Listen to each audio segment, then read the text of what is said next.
In questa lezione di italiano imparerai i nomi dei colori e a dire di che colore sono gli oggetti. Imparerai anche un po' di vocabolario, semplice ma molto utile.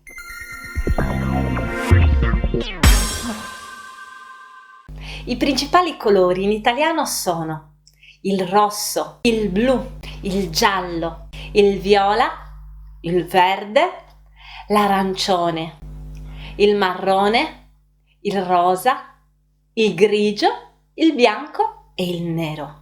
I nomi dei colori possono essere anche aggettivi, quindi variare in maschile, femminile, singolare e plurale.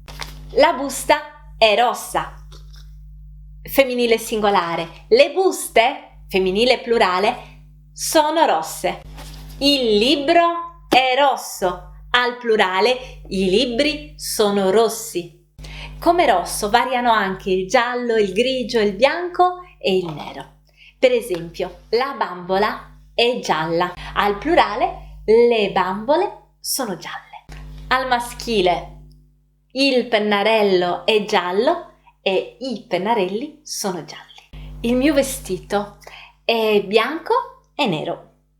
Mi piacciono, ho molti vestiti bianchi e neri. L'agenda ha la copertina nera e la pagina bianca. Di solito le agende hanno le copertine nere e le pagine bianche. Il divano dietro di me è grigio, anche il cuscino è grigio. Il divano e il cuscino sono grigi. Anche la cesta è grigia. Le ceste sono grigie. I colori arancione, verde e marrone variano in modo diverso. Una matita verde, 2 matite verdi.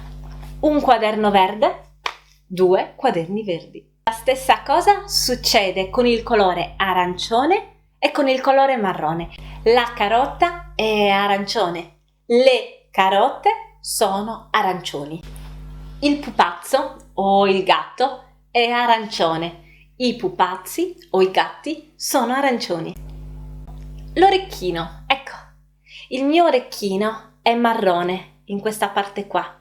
Gli orecchini sono marroni. La scatola è marrone, le scatole sono marroni. Adesso veniamo agli ultimi colori. Il blu, il viola e il rosa non variano mai, non variano né al maschile, né al femminile, né al singolare, né al plurale. Infatti, una penna blu, 2 penne blu. Il tappeto è blu, anche il mio cellulare è blu. Il tappeto e il cellulare sono blu.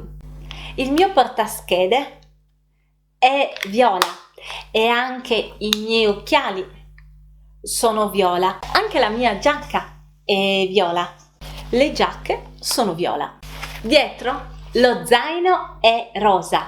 Gli zaini a volte sono rosa.